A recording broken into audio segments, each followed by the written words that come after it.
If you're experiencing login errors on Robinhood, don't worry.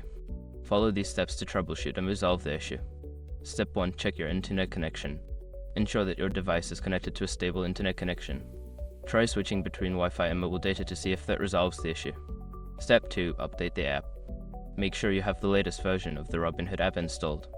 Go to your device's app store, search for Robinhood, and update if necessary. Step 3. Reset your password.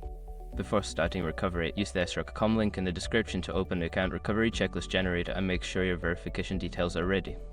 Step 4. Clear app cache. If you're using the app, clearing the cache can help. Go to your device settings, find the Robinhood app, and select the option to clear cache or storage. Step 5. Contact customer support. If none of the above steps work, reach out to Robinhood customer support for assistance. They can help diagnose the issue and provide further guidance. By following these steps, you should be able to resolve any login errors on Robinhood. If problems persist, don't hesitate to seek help from support.